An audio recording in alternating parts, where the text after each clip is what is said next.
बिस्मिल्लाहिर्रहमानिर्रहीम। Basic definitions. अब हम केमिस्ट्री की इब्तिदा करने जा रहे हैं।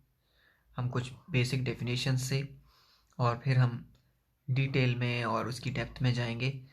अब यहाँ बॉक्स में कुछ सवालात कर दिए गए हैं। क्विकली मैं चाहता हूँ इनके जवाबात भी आपको दे दिए जाएं ताकि फिर हम बेसिक डेफिनेशंस और केमिस्ट्री के महल में दाखिल होने की तैयारी करें। ठीक है, इस वक्त हम दरवाजे पे खड़े हुए हैं केमिस्ट्री के।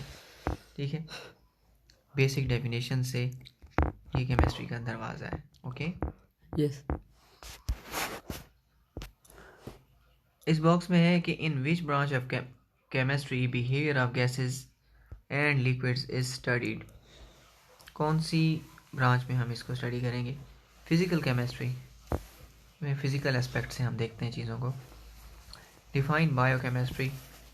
बायोकेमिस्ट्री क्या है? आपको पता है कि बायोकेमिस्ट्री लिविंग ऑर्गेनिजम्स के अंदर जो केमिस्ट्री चल रही है, केमिकल रिएक्शंस, कंपाउंड बन रहे हैं, टूट रहे हैं, मेटाबॉलिज्म वगैरह, that is biochemistry. Which branch of chemistry deals with preparation of paints and paper. Industrial chemistry, ये मैन्युफैक्चरिंग करती है, आपको पता है। In which branch of chemistry the metabolic process of carbohydrates and proteins are studied. ये भी biochemistry है। ठीक है, आपको पता है कि metabolic reactions, metabolism and anabolism and catabolism all are discussed in biochemistry. Which branch of chemistry deals with the atomic energy and its uses in daily life? ये है nuclear chemistry. ठीक है।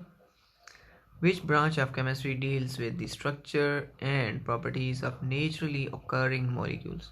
कुदरती molecules की properties को और उनकी बनावट को कौन डिस्कस करता है? That is organic chemistry. ठीक है, अब हम आ जाते हैं बेसिक डेफिनेशंस के ऊपर। सबसे पहले है मैटर। मैटर के बारे में तो आपको पता ही होगा। मैटर को ऐसे डिफाइन करते हैं, anything that has mass and occupy space is called matter. जो चीज़ वजन रखती है, जगह घेरती है, मादा कहलाती है। A piece of matter in pure form is termed as substance. Substance क्या होता है? अगर मैटर प्योर हालत में हो तो उसको सब्सटेंस कहते हैं केमिस्ट्री में। ठीक है, और अगर उसमें और सब्सटेंस भी मिल जाए तो मिक्सचर हो जाएगा। ठीक है, एक से ज़्यादा सब्सटेंस हो तो उसको मिक्सचर कहेंगे। ठीक है, आगे क्या है? Physical properties and chemical properties, बहुत इंपॉर्टेंट चीज़ है। केमिस्ट्री में हम हर कंपाउंड, हर केमिकल को उसकी तस्वीर के दो रुख होते हैं। जैसे तस्वीर के दो रुख होते हैं ना, सिक्के के, हर केमिकल कंपाउंड के, हर केमिकल सब्सटेंस के दो रुख हैं। एक रुख है उसका फिजिकल प्रॉपर्टीज़ का, दूसरा रुख है उसका केमिकल प्रॉपर्टीज़ का।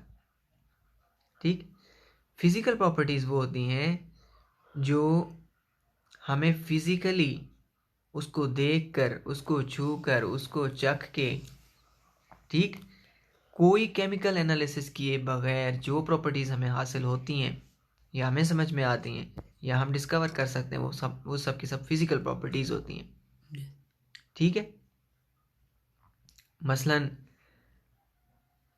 आप सेब ले लें या चलें सेब का जूस ले लें। ठीक, चलें पेट्रोल को ले लेते हैं। ठीक है, पेट्रोल को ले लेते हैं। पेट्रोल की फिजिकल प्रॉपर्टी क्या है? पेट्रोल लिक्विड फॉर्म में होता है। ठीक है, पेट्रोल रूम टेम्परेचर के मुकाबले में ठंडा फील होता है, जल्दी एवापोरेट होता है, इसका थोड़ा सा कलर भी होता है, सम टाइम लाइट ग्रीन होता है, सम टाइम कोई और कलर भी होता है ना। अच्छा, तो सम टाइम थोड़ा येलो शेड भी होता है इसमें। ठीक, और इसकी स्मेल होती है। ठीक, और इसका कलर भी है, इसकी स्मेल भी है। ठीक, और इसका जो बॉइलिंग पॉइंट है वो वाटर से लो है पेट्रोल का, और इसका एक फ्रीजिंग पॉइंट भी होगा, आई डोंट नो कितना है। ये सारी मालूमात फिजिकल प्रॉपर्टीज़ हैं। अब इन सारी बातों को मालूम करने में कोई इस्तेमाल हुई है कोई केमिकल या कोई चीज़? कोई चीज़ इस्तेमाल नहीं हुई। These properties are physical properties, ठीक है। उसके बाद है केमिकल प्रॉपर्टीज़। केमिकल प्रॉपर्टीज़ ज़्यादा गहरी होती हैं। इसमें हम एक कंपाउंड का दूसरे एलिमेंट्स एंड कंपाउंड के साथ मिलके क्या करेगा उसको हम डिस्कस करते हैं, ठीक है। खुद अपने आप में क्या है वो नहीं, औरों के साथ क्या करेगा, ठीक है। यस, वो केमिकल प्रॉपर्टीज़ होती हैं। आगे बढ़ जाते हैं। मैटर। मैटर दो फॉर्म में हमें मिलेगा। केमिस्ट्री मैटर पर गहरी नज़र रखती है, यस, ठीक है। मैटर आपको दो शक्लों में पाया मिलेगा, एक है मिक्सचर फॉर्म और एक है सब्सटेंस फॉर्म, यस, ठीक है। मिक्सचर फॉर्म में पहले सब्सटेंस को देखते हैं। सब्सटेंस में आपको ये एलिमेंट्स और कंपाउंड फॉर्म में मिलता है, ये प्योर शक्ल है इसकी, ठीक है। एलिमेंट आप देखेंगे तो एलिमेंट आपको पता है 118 है। इस फॉर्म में मैटर सिर्फ 118 शक्लों में ही मिलेगा आपको, और कोई शक्ल नहीं मिलेगी आपको, ठीक है, मैटर की। और वो सारी शक्लें पीरियोडिक टेबल में एक चार्ट पे नज़र आती हैं, यस, ठीक है। Amazing piece of paper, periodic table, ठीक है, कुछ ऐसा दिखता है, अमेजिंग है पीरियोडिक टेबल, ठीक है। यस, पीरियोडिक टेबल में आपको एलिमेंट्स की शक्ल में आपको 118 रूप नज़र आते हैं मैटर के। कितने रूप? 118। जी। अब जब ये आपस में मिलके कंपाउंड बनाते हैं तो फिर इसके लाखों रूप निकलते हैं। यही तो कमाल की बात है, लाखों रूप निकलते हैं, क्या बात है, हैरान रह जाता है इंसान। यस, हाँ, क्रिएटिविटी है ये, तख्लीक का एक अंदाज है, ठीक है। क्या अजीब क्रिएटिविटी है, अजीब क्रिएटिविटी है, ठीक, हैरत अंगेज है। अगर आप सब्सटेंस फॉर्म से हट के मिक्सचर फॉर्म में आते हैं तो आपको उसकी भी कई शक्लें, होमोजीनियस एंड हेटेरोजीनियस मिक्सचर मिलता है। होमोजीनियस मिक्सचर को हम सॉल्यूशन कहते हैं, ठीक है। हेटेरोजीनियस सॉल्यूशन, उसको हम सॉल्यूशन नहीं कहते, वो मिक्सचर ही होता है, ठीक है। हो सकता है उसको भी क्लासीफाई किया गया और उसके भी नाम हो, ठीक, इस वक्त मेरे जहन में नहीं है, ना इस बुक में होंगे, यस, ठीक है। आगे बढ़ते हैं। यहाँ तक आपको क्लियर हो गया? यस, समझ में आ गया? एक बात याद आ गई है, दिल कर रहा है आपको बताने का। वो ये है कि केमिस्ट्री के ऊपर हमने काफ़ी इसकी डिटेल में हमने बात की है ना, यस, इसके इंट्रोडक्शन के ऊपर, ठीक, ताकि बुनियाद मजबूत बने यस, और बाद में उस पर बात ना करनी पड़े, यस, सारी इमारत उस बुनियाद पे तामीर हो सके, आगे हम जो भी बातें करें उससे बाहर ना करें फिर, ठीक है। एक बात मैं आपसे ये कहना चाहता हूँ, हर दफ़ा मैं जब कोई सब्जेक्ट शुरू करता हूँ तो मैं एक अंदाज़ बताता हूँ आपको कि कौन सा अंदाज़ सोचने का आपको आसान लगेगा और वो सब्जेक्ट आपके लिए आसान हो जाएगा, ठीक। फिज़िक्स में एक सोचने का अंदाज़ होता है, ठीक, एक अंदाज़ बायोलॉजी का होता है, एक केमिस्ट्री का एक अलग ही अंदाज़ है फिर। यस, शबीर मेरा चाचा है सर। ओके, तो अगर आपको याद हो फिज़िक्स में आपसे ये गुजारिश की थी, आप इसको क्वांटिटीज़ और उनके रिलेशन में देखेंगे, ठीक। पूरी फिज़िक्स में आपको क्वांटिटीज़ मिलती हैं और उनकी आपस में रिश्तेदारी, नेटवर्क है, पूरा जाल है। आप बारीकियों में चले जाएं, छोटी से छोटी क्वांटिटीज़ को ले लें और आप पूरी कॉस्मॉस को ले लें, बड़ी से बड़ी क्वांटिटीज़, और इन सब क्वांटिटीज़ के बीच में हम रिश्तेदारी को डिस्कस करते हैं। दैट इज़ फिज़िक्स, ठीक है। अगर आपकी क्वांटिटीज़ पर ग्रिप है और उनके रिलेशन पर ग्रिप है, ठीक, क्वांटिटीज़ आपको पता है, एक्सेलरेशन, वेलोसिटी एक क्वांटिटी है, ठीक है, फोर्स एक क्वांटिटी है, रिलेशन उनके असल में फॉर्मूले होते हैं, ठीक है, जो उनके बीच फॉर्मूले होते हैं, दैट दीज आर रिलेशंस, ठीक है। बायो में क्या अंदाज था? बायो में नाम और काम, ठीक है, नेम्स एंड फंक्शंस। मैंने आपसे कहा था इसमें ज़रा भी आप फिज़िक्स का अंदाज़ नहीं अपनाना, बाल की खाल उतारने वाला, फंस जाओगे आप, ठीक है। आप चीज़ों को नाम और काम से याद रखें, इनके फंक्शंस को डिस्कस करें, क्या हो रहा है, दैट्स वेरी इंपॉर्टेंट। क्यों हो रहा है छोड़ो, ठीक है, इंसान ये समझ लेना इस कायनात में हो क्या क्या रहा है, हुआ क्या है, पहले ये तो पता चले, ठीक है। क्यों बहुत बात की बात है, ठीक है। क्यों वाला दिमाग,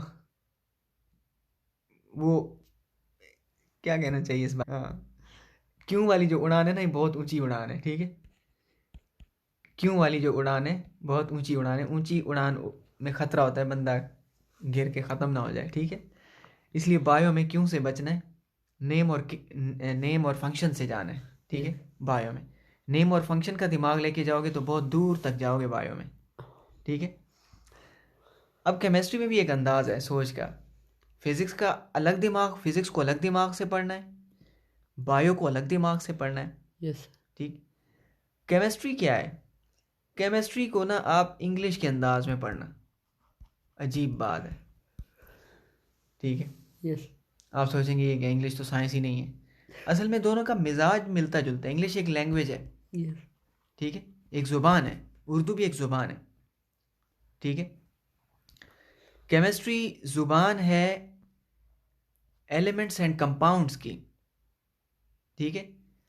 इंग्लिश में क्या होती है, वोकेबलरी होती है और ग्रामर होती है, केमिस्ट्री बिल्कुल इसी तरह है, केमिस्ट्री भी वोकेबलरी की तरह है। अच्छा, इंग्लिश में अल्फ़ाबेट्स होते हैं ना, 26 लेटर का एक चार्ट है, केमिस्ट्री में भी एक चार्ट है 118 एलिमेंट्स का, ठीक है। आपकी अंग्रेज़ी में उन 26 लेटर से हज़ारों लाखों लफ्ज़ बनते हैं, हर बार मिलते जुलते लेटर होते हैं, थोड़ा आगे पीछे होते हैं, नया लफ्ज़ बनता जाता है, नया लफ्ज़ बनता जाता है, होता है कि नहीं होता, बिल्कुल केमिस्ट्री में ऐसे होता है, ठीक है। वही एलिमेंट्स होते हैं, आगे पीछे होते रहते हैं, नए कंपाउंड बनते रहते हैं, ठीक है। उनके भी कुछ रूल्स होते हैं, कुछ रूल्स केमिस्ट्री के भी हैं, जैसे अंग्रेज़ी में कुछ ग्रामर के रूल हैं तो आपके केमिस्ट्री में भी कुछ रूल्स हैं, ठीक। हम उन रूल्स को एक केमिकल रिएक्शन की शक्ल में लिखते हैं, जैसे अंग्रेज़ी में तुम जुमला बनाते हो, सेंटेंस बनाते हो, केमिस्ट्री में भी तुम एक सेंटेंस बनाते हो, उसको केमिकल रिएक्शन कहते हैं। तुम कहते हो हाइड्रोजन और ऑक्सीजन मिलते हैं तो पानी बनता है, ये एक जुमला है, एक बात है जिसको तुमने इस अंदाज में लिखे। यही रिएक्शन लोगों को अजाब लगते हैं, कहते हैं याद नहीं होते। भाई आप क्यों में ना पढ़ो ना, आपको क्या पढ़ी है, आप क्यों में क्यों पढ़ते हो, फंस जाओगे। ये एक बात है जो याद रखनी है, जैसे कहानी में कुछ हुआ, हीरो को गोली लगी, एक बात है, बस इतनी सी बात है, ठीक है। क्यों लगी, कहाँ से आई, कौन सा पिस्तौल था, छोड़ो, ठीक है। तो ये अंदाज अपनाओगे ना, पूरी केमिस्ट्री पे तुम्हें ग्रिप हो जाएगी। पूरी बुक में तुम्हें थोड़े से रिएक्शंस मिलेंगे, ठीक है, लेस देन 100 होंगे शायद इस बुक में, ठीक। अगली बुक मिला लोगे तो आपको बहुत कम रिएक्शंस मिलेंगे, ठीक है, टोटल आपके 100 में ही होंगे, ठीक है। अगली बुक मिलाओगे तो 200 हो जाएंगे। मुझे अगली बुक में टोटल रिएक्शंस नहीं पता, लेकिन मैंने सेकंड ईयर कॉलेज की एक बच्ची थी, उनको पढ़ाया था मैंने, तो उन्होंने पूरे सेकंड ईयर की कॉलेज की बुक के, आप सोचें बहुत ज़्यादा रिएक्शंस होते हैं, तो उनके टोटल 200 रिएक्शन बन रहे थे, तो आप सोचें आपके कम बनेंगे फिर। तो वो सारे रिएक्शन उन्होंने किए और इतने अच्छा उनका ग्रेड आया और पूरी केमिस्ट्री उनको समझ में आ गई। वो बच्ची वीक थी केमिस्ट्री में, ठीक, अब वो यूनिवर्सिटी चली गई हैं और डॉक्टर बन रही हैं, ठीक है। तो इस अंदाज में जाओगे ना तो बेड़ा पार हो जाएगा इंशाल्लाह, ठीक है। रिएक्शंस को लो, हर रिएक्शन एक बात है बस, ठीक है, और हर बात में कुछ अल्फाज होते हैं, इसमें कंपाउंड होते हैं, ठीक है, और कुछ आगे पीछे होते रहते हैं और नए नए से नए कंपाउंड बनते रहते हैं। जैसे एक नाम है, जैसे हम अंग्रेज़ी में भी ऐसे होता है, केमिस्ट्री में भी ऐसे होता है, ठीक है। जैसे एक नाम है बशीर, ठीक है, मिसाल दे रहा हूँ, आप इसके स्पेलिंग को चेंज करें तो शबीर बन जाएगा, ठीक है। वही चीज़ है ना, Yes. थोड़ा सा आगे पीछे किया, नया कंपाउंड बन गया। आप ऑर्गेनिक में देखेंगे बिल्कुल ऐसा ही होगा, ठीक है। एक एलिमेंट थोड़ा इधर उधर हिलेगा, नया कंपाउंड बन जाएगा, ठीक है। H2O है, पानी, H2O2, ये एक बहुत ख़तरनाक एसिड है, इतना ज़्यादा नहीं है बट है ख़तरनाक, हाइड्रोजन पर ऑक्साइड इसको कहते हैं, ठीक है, जो ज़ख्मों पे डालते हैं, उबलता है। आप पानी को देखें और हाइड्रोजन पर ऑक्साइड को देखें, ठीक है, ये बालों को ब्लीच भी कर देता है, बालों को लगाएं तो रंग उड़ जाता है, ठीक है। और ये हथियारों में, वेपन्स वगैरह में भी इस्तेमाल होता है। ठीक है, जस्ट एक ऑक्सीजन शामिल हुआ है, आप देखें बदल गया सब कुछ। ठीक है, ये अंदाज केमिस्ट्री का और लैंग्वेज का देखें कितना मिलता जुलता है। ठीक है, लैंग्वेज लगता है ऐसे जैसे ये क्रिएटर की लैंग्वेज है। ठीक है, केमिस्ट्री क्रिएटर की ज़ुबान में कोई दास्तान है, अगर कोई सुनने वाला हो तो। अब मुझे लगता है केमिस्ट्री यहाँ से सीरियस केमिस्ट्री शुरू हो रही है। जब लफ्ज़ एलिमेंट कंपाउंड आ जाते हैं तो आप समझ जाएं कि दरवाजे से दाखिल हो गए केमिस्ट्री के अंदर। एलिमेंट क्या है, अब आपको कुछ अंदाज़ा तो हो ही गया होगा पीरियोडिक टेबल। पीरियोडिक टेबल को देख के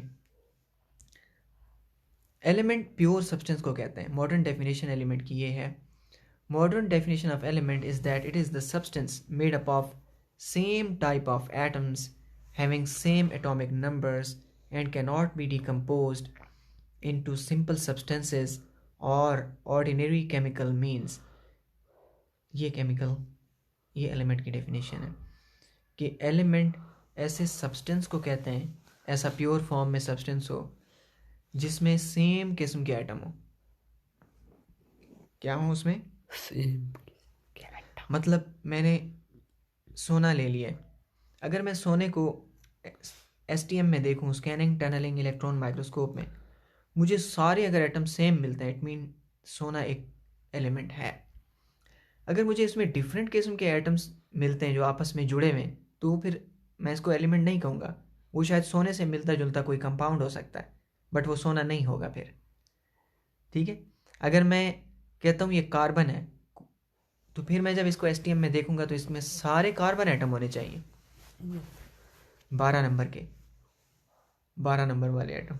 ठीक है, कार्बन 12 नंबर का एटम होता है। ठीक है, हर एटम का एक नंबर होता है, वो आगे आएगा। ठीक है, इसी तरह अगर मैं कोई और ले लेता हूँ, ठीक है, सोडियम क्लोराइड लूँगा, तो मुझे उसमें 23 नंबर के एटम भी मिलेंगे और 35 वाले भी मिलेंगे। इसका मतलब मैं उसको वो नहीं कह सकता, एलिमेंट नहीं कह सकता, उसको मैं कंपाउंड कहूँगा, NaCl कंपाउंड है। समझ में आई आपको ये बात? दैट्स वेरी इंपॉर्टेंट कि उसमें सेम किस्म के एटम होने चाहिए। ठीक है, हैविंग सेम एटॉमिक नंबर, उनके एटॉमिक नंबर भी सेम होने चाहिए। ये जो मैं नंबर बोल रहा हूँ 12, ठीक, अगर मैं लोहे का बोलूँ 26, अगर मैं लोहे का टुकड़ा लूँगा सारे एटम 26 नंबर के होंगे। ठीक, वो नंबर एटॉमिक नंबर कहलाता है, एटॉमिक नंबर आगे आएगा। And can not be decomposed, मैं उसके साथ जितने तजुर्बे करूँ, ठीक, अगर मैंने प्योर सोना लिया हुआ, मैं जितने तजुर्बे करूँ मुझे सोना ही मिलेगा। उसको मैं पिघलाऊँ, ठीक है, उसको मैं गर्म पानी में डुबकियाँ दूँ, ठीक, जो भी करूँ, उसको मैं लेज़र से हाई टेम्परेचर से वेपोराइज कर दूँ, सारे एटम उड़ जाएं, फिर जब कंडेंस हो के वापस मुझे गोल्ड ही मिलेगा। In the end I will get gold. I am not going to change it into any other substance, मुझे कोई और चीज़ नहीं मिलने वाली। ठीक है,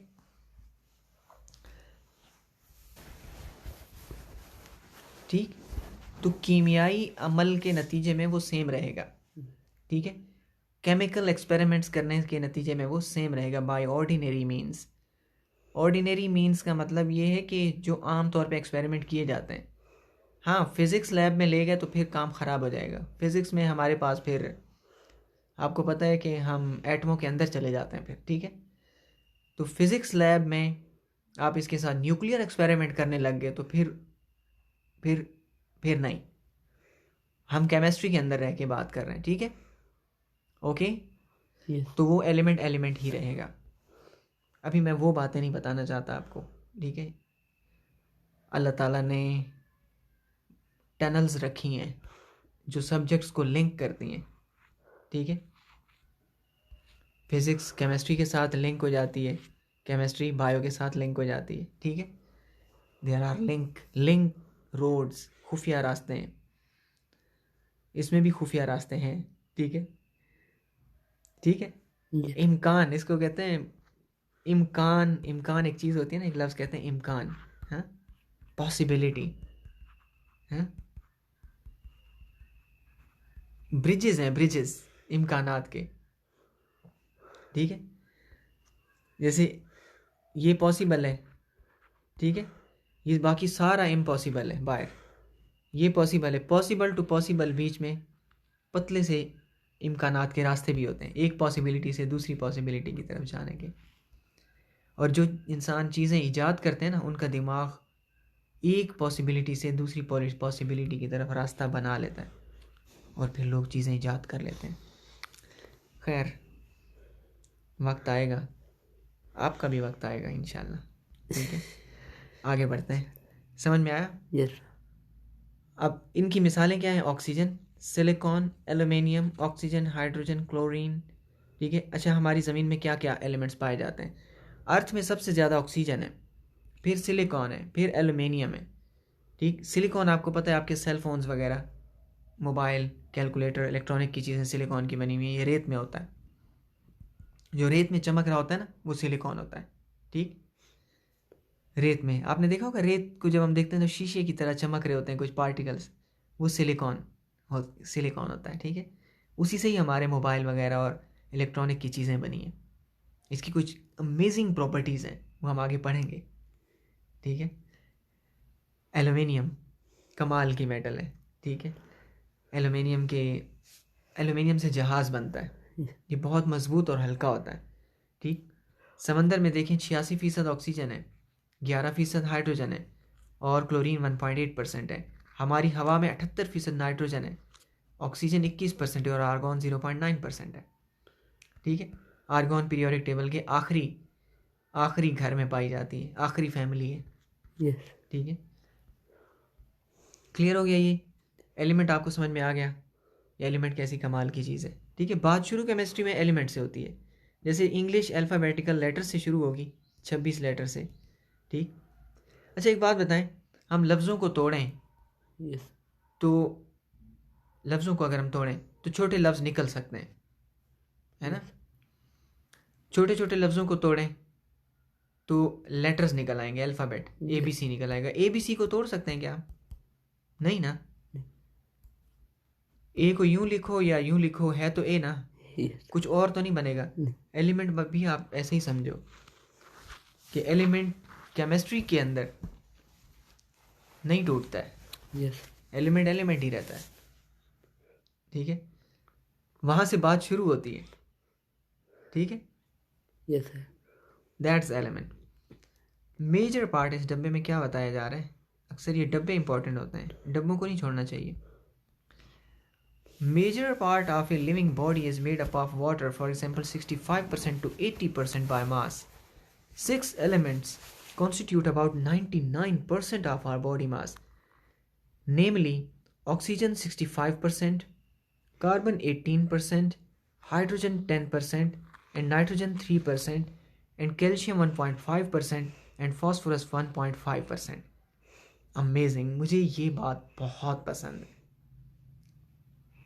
बहुत ज़्यादा। मैं आपको बता नहीं सकता, मैं जब ये बात पढ़ता हूँ, सुनता हूँ, या मैंने और भी जगहों पे पढ़ी सुनी, आई रियली इन्जॉय दिस। मैं सोच में पड़ जाता हूँ ये चीज़ पढ़ के। आप पता नहीं आपको कैसा फील हो रहा होगा, आई डोंट नो, लेकिन मैं आपसे एक सवाल करता हूँ। 118 एलिमेंट्स हैं, पीरियोडिक टेबल है, ठीक है। इधर हम बात भी कर रहे थे, यस। ठीक है। ये रहा आपका पीरियोडिक टेबल, ठीक है। ये 118 एलिमेंट्स पर मुश्तमिल है, ठीक है, जिनसे आपका सारा मैटर बना है। और क्रिएशन की चोटी बायोलॉजी है, बात की थी हमने इस पे।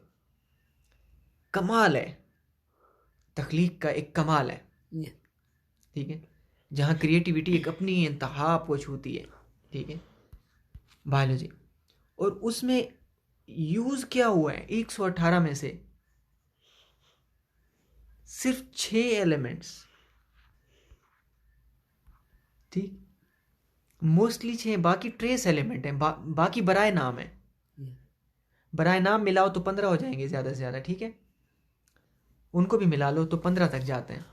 बराए नाम जो पाए जाते हैं ना होने के बराबर, जिन जो सब्सटेंशियल अमाउंट में हैं, सिग्निफिकेंट अमाउंट में है, वो 6 हैं, मेजरेबल हैं, ठीक है।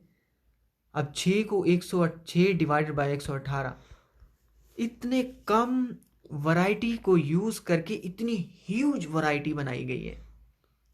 बायोडाइवर्सिटी पढ़ते हो? हाँ, ये पढ़ा है ना आपने, 5 लाख किस्म के खाली बीटल्स हैं। हाँ, 118 में से जस्ट 6 को यूज किया गया है। समझे? समझे बात को? Yes. यानी तख्लीक की एक इंतहा वैरायटियां बनानी है ना। जब इतनी वैरायटियां बनानी है, इतने कम चीज़ों को क्यों यूज़ किया है? कमाल की बात है। ठीक है, जब बंदा सोचता है फिर मज़ा आता है, ऐसे नहीं मज़ा आता। ठीक है, गाय घास खाए मज़ा नहीं आएगा, जुगाली करेगी ना घास का, फिर दूध बनेगा। जब इंसान इल्म हासिल करता है ना, उसको सोचता है, ठीक है, उसको उसको चबाता है, मज़े लेता है, तब उसको मज़ा आता है, वैसे नहीं आता। ये चौंकाने वाली बात है, बहुत चौंकाने वाली बात है। ठीक, कि आपके पास 118 ऑप्शंस हैं, उनमें से जस्ट 6 को उठा के आप लाखों चीज़ें बना देते हो।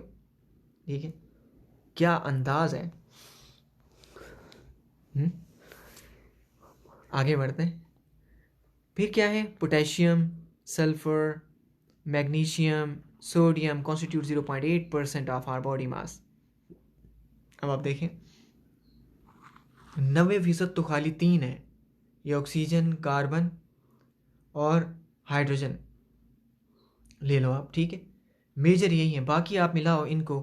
ठीक, ये 1.5 कितना हुआ? 3 और 3 6 और 0.8, तकरीबन 7% आप इनको मिला लो।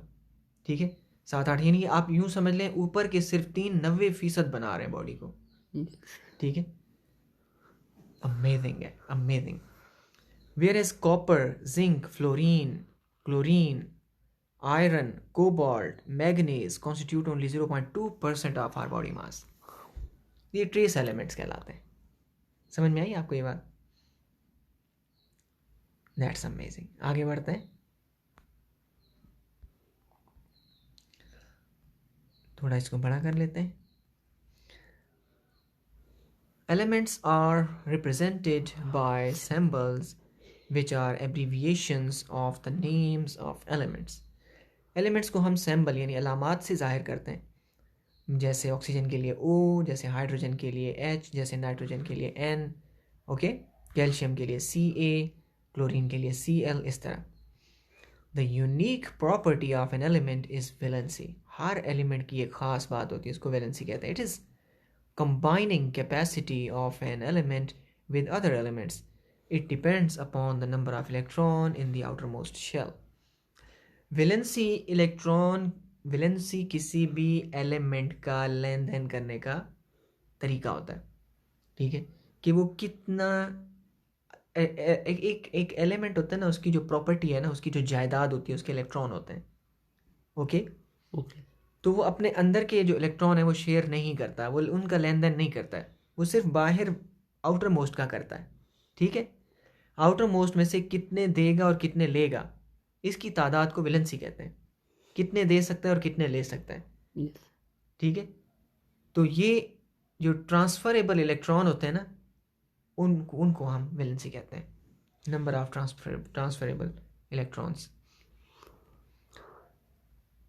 अब यहाँ पे कुछ कंपाउंड शो किए गए हैं। हाइड्रोजन और क्लोरीन ने एक दूसरे के साथ लेन देन किया है, HCl बन गया है। ये पानी है आपका, H2O है, ये NH3 अमोनिया है, ये CH4 मीथेन गैस है, ठीक, जिससे आपके चूल्हे जलते हैं।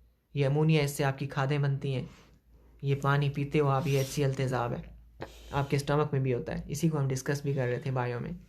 ओके, तो अब यहाँ पे बताया गया है हाइड्रोजन, इसमें वैलेंसी ऑफ क्लोरीन 1 है, ऑक्सीजन की 2 है, नाइट्रोजन की 3 है, कार्बन की 4 है। ठीक है, क्लोरीन की वैलेंसी है 1, ऑक्सीजन की है 2, नाइट्रोजन की है 3 और कार्बन की है 4। आप देख सकते हैं क्लोरीन ने 1 के साथ रिलेशन बनाया, ऑक्सीजन ने 2 के साथ, इसके मतलब 2 के साथ लेन देन कर सकती है ये। नाइट्रोजन 3 के साथ कर सकती है और कार्बन 4 के साथ। ठीक है, क्लियर हो गई ना ये बात? यस, वैलेंसी वाली बात क्लियर हो गई। आगे बढ़ते हैं। ये बहुत अच्छा चार्ट है, ठीक है, और ये वही अंदाज़ है जो थोड़ी देर पहले हम बात भी कर रहे थे, केमिस्ट्री का अंदाज़ लैंग्वेज की तरह होता है, ठीक है। हम अल्फ़ाबेट्स की तरह याद करते हैं। एक चीज़ है, अंग्रेज़ी में हम पढ़ते हैं प्रीफिक्सेस एंड सफिक्स, ठीक है। प्रीफिक्सेस होते हैं जो हम किसी लफ्ज़ के शुरू में लगा दें तो नया लफ्ज़ बन जाता है, यस ठीक है। उर्दू में भी होते हैं, साबके और लाहिके, लाहिके होते हैं और साबके होते हैं, यस ठीक है। जैसे प्रीफिक्सेस में एक होता है डिस, ठीक है, जिसके साथ लगाएं वो उसका उल्टा हो जाता है। कनेक्ट जोड़ना, डिसकनेक्ट तोड़ना, ठीक है, होते हैं ना ऐसे अल्फाज। यस सर जैसे री लगा दो, री का री लगेगा तो दोबारा हो जाएगा कोई भी चीज़, रीप्ले, यस सर ठीक है। ऐसे अल्फाज को हम प्रीफिक्सेस कहते हैं, ठीक है। ठीक है कुछ बाद में भी लगते हैं, उनको हम सफिक्सेस कहते हैं, ठीक। तो केमिस्ट्री में भी ऐसे कंपाउंड्स होते हैं, ऐसा ग्रुप होता है, ठीक। जैसे ये DIS है, एक ग्रुप है, और Yes. RE 2 का ग्रुप है, ठीक है। ये घूमते रहते हैं और जहाँ किसी के साथ फिट होते हैं तो नया लफ्ज़ बना देते हैं, मीनिंग बदल के रख देते हैं, ठीक। यस तो केमिस्ट्री में कुछ अल्फ़ाबेट्स और कुछ एलिमेंट्स, अल्फ़ाबेट नहीं कहूँगा मैं क्योंकि केमिस्ट्री है, कुछ एलिमेंट्स और उनके ग्रुप ऐसे हैं जो अगर हम याद कर लें तो हम उनसे कई नए कंपाउंड्स बना सकते हैं Yes. Easily, very easy easily. इसलिए आप इस चार्ट को यूज़ कर सकते हैं और ये चार्ट आपकी हेल्प करेगा। और मैं आपको ये चार्ट भी बता देता हूँ, इसका एक एक पढ़ के भी सुना देता हूँ, ठीक। तो आप इस चार्ट को, इसको इग्नोर नहीं कीजिएगा, ठीक है। इसमें सोडियम है, potassium, silver, magnesium, calcium, barium, zinc, copper. Sodium Na, potassium K, silver Ag, magnesium Mg, calcium 2, barium 2, zinc 2। अब इनकी आगे वैलेंसी दी गई है, आप इसको इधर से याद ना करें, इसको पीरियोडिक टेबल से करें, ठीक है। मैं आपको पीरियोडिक टेबल से निशान लगा के दूंगा इन्हीं एलिमेंट्स को, ठीक है। आप वहाँ से कीजिएगा, इंशाल्लाह आपको ज़्यादा जल्दी याद होगा। उसकी वजह ये है कि ये एलिमेंट्स पीरियोडिक टेबल में अपने अपने ख़ानदान के साथ पाए जाते हैं, ठीक है। मसलन एक ग्रुप होगा वो पूरा, उसकी वैलेंसी 1 होगी, एक दूसरा ग्रुप होगा उस पूरे की, जैसे मैग्नीशियम वाला है, इस पूरे ग्रुप की वैलेंसी 2 होगी, ठीक। एलुमिनियम का पूरा ग्रुप होगा, उसकी वैलेंसी 3 होगी। हमें 3 वाले इकट्ठे मिल जाएंगे, 2 वाले इकट्ठे मिल जाएंगे, 1 वाले इकट्ठे मिल जाएंगे, ठीक है। तो इसलिए पीरियोडिक टेबल से इसको करना ज़्यादा बेहतर है, ठीक है। अब मैं एक एक को नहीं पढ़ रहा हूँ, लेकिन इसमें एक चीज़ है कि आप जो रेडिकल्स हैं, ये तो हो गए एटम्स, एटम्स नहीं, रेडिकल आप यहाँ से कर लें क्योंकि वो पीरियोडिक टेबल से नहीं होंगे। पीरियोडिक टेबल सिंगल एलिमेंट्स को डिस्कस करता है, 118 एलिमेंट्स को, उनके ग्रुप्स को या कॉम्बिनेशंस को डिस्कस नहीं करता है। तो इन कॉम्बिनेशंस को आप यहाँ से ज़रूर करें।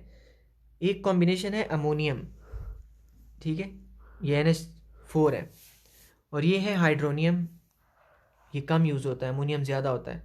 ये हाइड्रोक्साइड है, ये साइनाइड है, CN नेगेटिव, और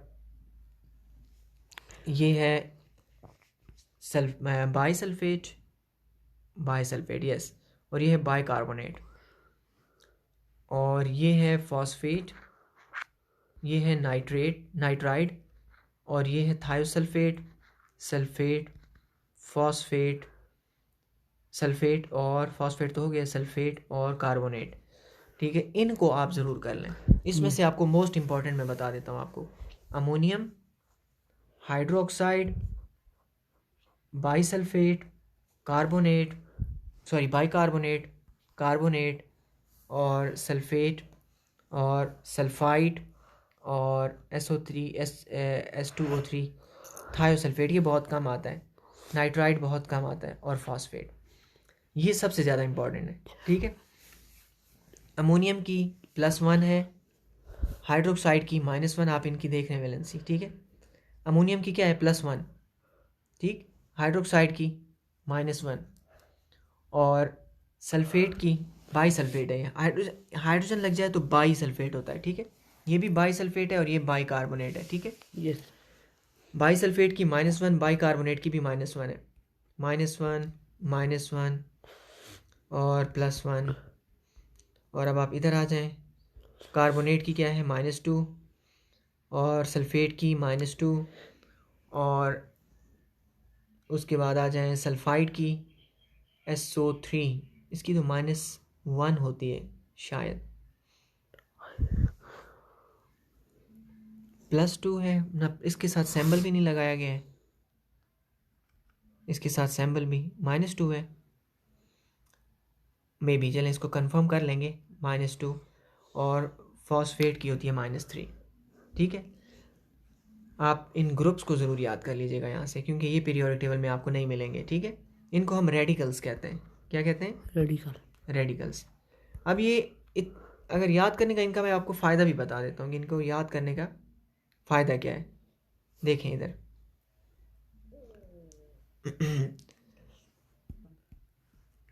इसका फ़ायदा क्या है, देखें। अगर मुझे पता है कि पीरियोडिक टेबल का मैं जब ग्रुप 1 देखूंगा तो उसमें मुझे सोडियम, पोटाशियम, ठीक, ये मिलेंगे, हाइड्रोजन, सोडियम एंड पोटाशियम।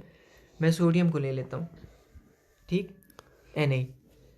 तो अगर मैं सोडियम को लेता हूँ और मैं यहाँ से, मुझे पता है कि बाइकार्बोनेट, एक इलेक्ट्रॉन बाइकार्बोनेट का -1 है, सोडियम का होता है +1, ग्रुप 1 वाले जितने भी होते हैं उनका +1 होता है, ठीक। और बाइकार्बोनेट का क्या है? -1। यस। +1 ये एक देगा -1 को, ठीक। अगर एक कंपाउंड की वैलेंसी +1 हो और वो -1 वाले के साथ मिले तो बॉन्ड बन जाता है केमिस्ट्री में।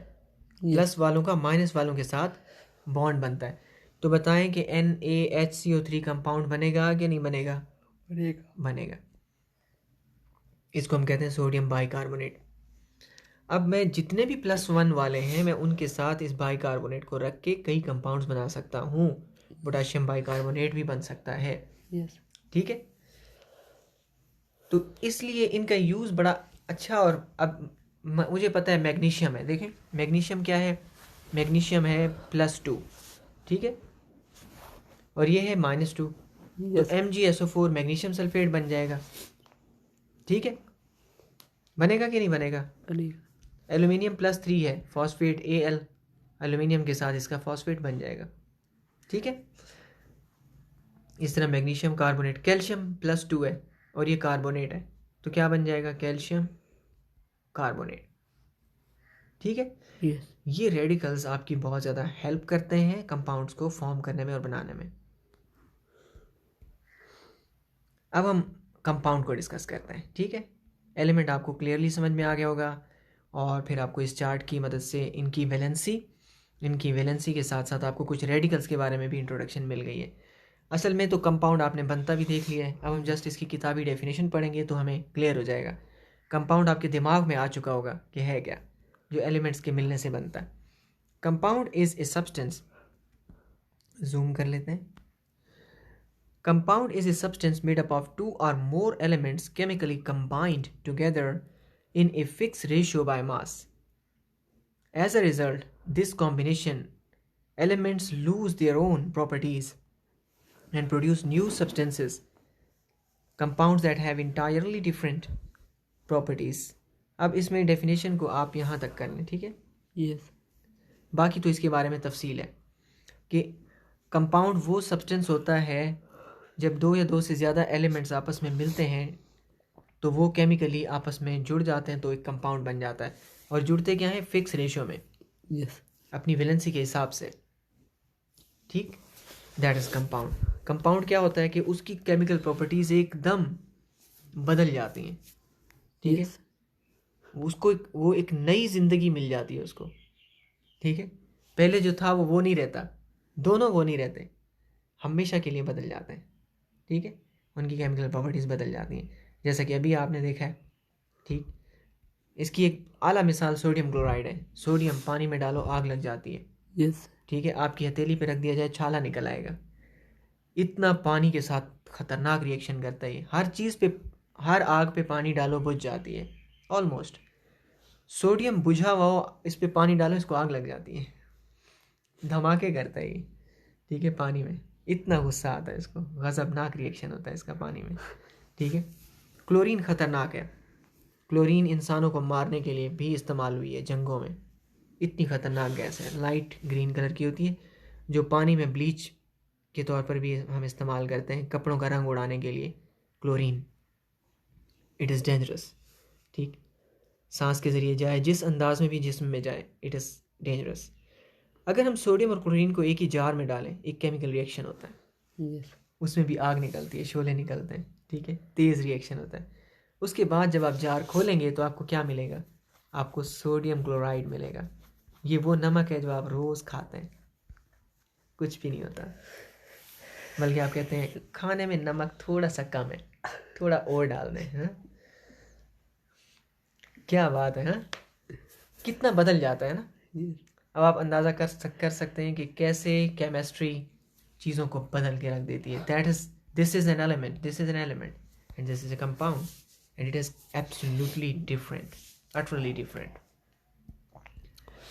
यहाँ पे आके हमारा एक मजमून पूरा हो जाता है। यहाँ कंपाउंड्स को देखें, पानी, सोडियम क्लोराइड, सिलिकॉन डाइऑक्साइड रेत है, ये नमक है, ये पानी है, ये NaOH सोडियम हाइड्रोक्साइड है, कास्टिक सोडा, इससे आपके धोने के और सफाई के कई सामान बनते हैं, सर्फ वगैरह बनता है, ठीक है। और ये क्या है? सोडियम कार्बोनेट, वॉशिंग सोडा, ये आपका सर्फ है जिससे आप कपड़े धोते हैं। ये कैल्शियम ऑक्साइड है, चूना, ये कैल्शियम कार्बोनेट है, ये चूने का पत्थर है। ये शुगर, चीनी जो पौधे बनाते हैं, ठीक, हमारी फूड का हिस्सा, सल्फ्यूरिक एसिड H2SO4, और ये है अमोनिया, ख़तरनाक गैस। ठीक, आप देख सकते हैं ये नेम्स हैं, यस, ठीक है, ये नाम है केमिकल लैंग्वेज में। ठीक, मुझे तो इसी अंदाज में नज़र आती है केमिस्ट्री, सिंपल एंड इजी।